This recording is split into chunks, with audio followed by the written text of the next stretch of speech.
The Forenight of the Apocalypse, Chapter 106, The Savior. And we begin by seeing Donnie and Iskander finally meeting up with the others. Isolde is worried, and asks if they have been treated badly. But Anne says that they are fine, and that something incredible has happened. And there is even a conversation between the horses, with Sylvan saying that the master scanner must have been anxious about being separated from him. But the Iskander says no, not at all. And finally, the Lancelot asks Donnie to explain everything that has happened. However, so much has happened that the boy doesn't even know where to begin. And the scene on the other side wasn't so different either, as Tristan tells that he still can't quite understand what was actually happening there, because as soon as the demons heard Percival's name, they immediately changed their posture. And about this, the Donnie ends up telling that Percival had been to the underworld before, and that he also knew the king of the demons. And speaking of Percival, Lancelot questions where he is and also the nations, and for Donnie this part is more difficult to explain. But there was no way, and after he told what happened, this was the reaction of Lancelot and Tristan. They couldn't believe that Percival lost the most important thing of all. And Anne also notices that Gawain was not there with them. And Isolde tells them that she ended up separated from them and that they have no idea where she is. And we change scenery to where Percival and nations were, and the two of them with the help of the demons were on a quest for the lost sword. Percival's strategy, however, was to simply shout out, calling the sword by its name, and asking it to answer him. But Nations believes that he might not hear an answer.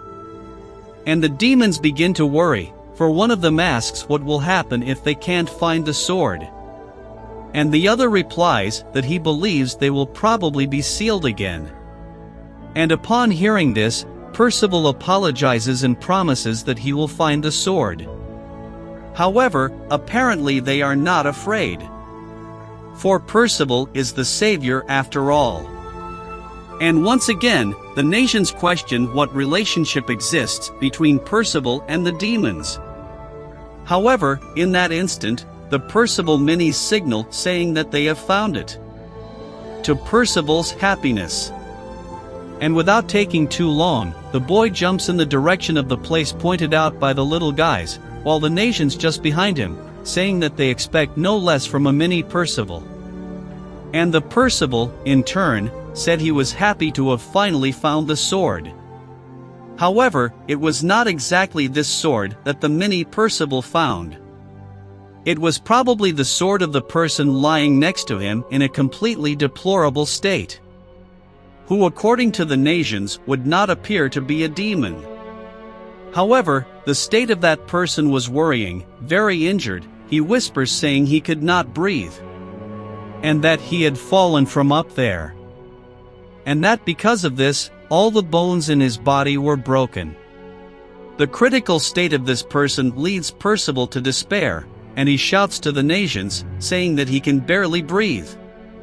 But still, that person can recognize personally that green hair in the shape of wings, you can only be. However, Percival was focused on helping him. The boy asks if he can hear his voice, as he promises that he will solve that problem immediately. But Nations shouts, telling Percival to wait. Meanwhile, the boy says that he needs to heal his injuries as soon as possible. But with an apprehensive look on his face, Nations only says, "Percival, look what he is holding." The magic emanating from this object, I have no doubt, is a staff of chaos. And shocked Percival asks, "So it's a person?" And Nations adds, "It's a chaos knight, our enemy." And faced with this situation, that knight completely loses hope of being saved. And he laments his bad luck, to die just like that in that place. However, despite everything, Percival was not willing to let him die like that, even though he was an enemy. So Percival prepares to save that knight's life. But he is stopped by Nations, who holds his fist while saying, I know how kind you are, but you have forgotten what Lancelot said in the tangled forest. You think that showing him mercy will make him change somehow. For just as Lancelot had said, no matter how much compassion she has for them, it would not change them. Nor could he forget everything they had already done, including taking the life of Jade, one of his companions. And as he says this, Nations immediately realizes that he has touched a wound that has not yet healed. Percival is left without reaction, with no answer as to what he should do. And the demons were being watched by a person, one of the Chaos Knights.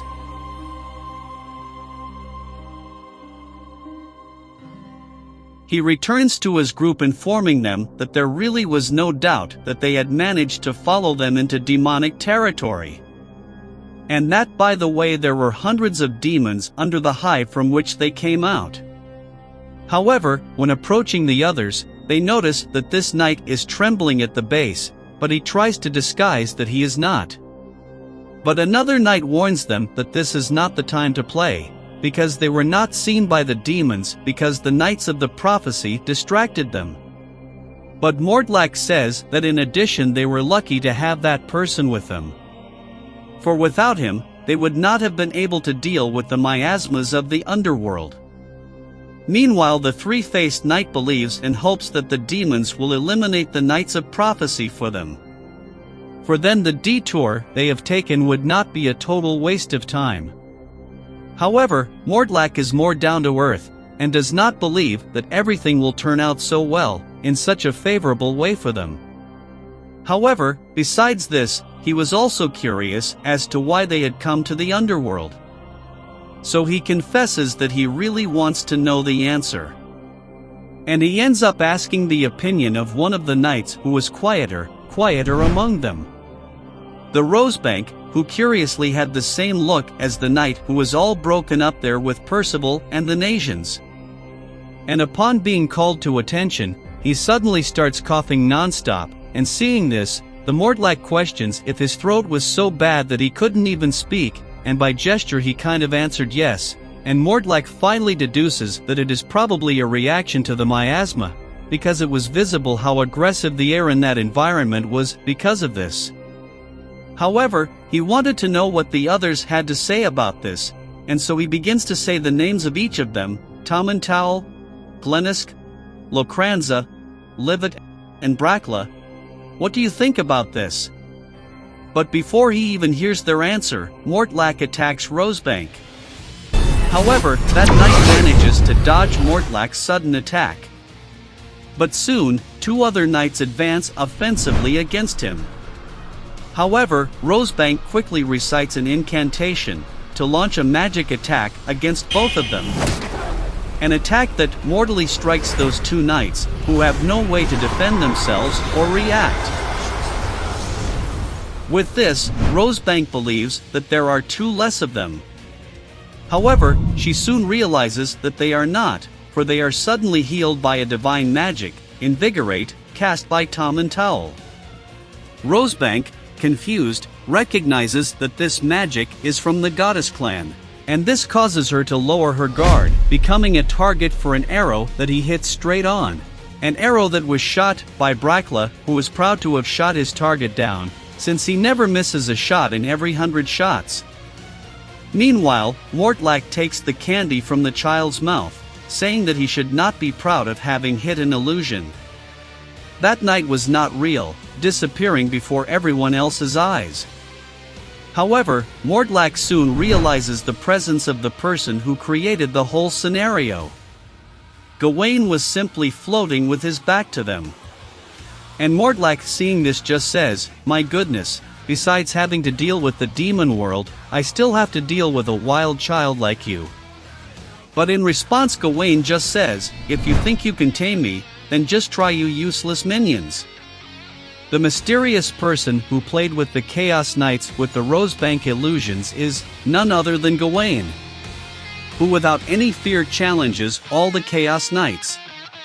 Continued in the next chapter, The Lonely Witch.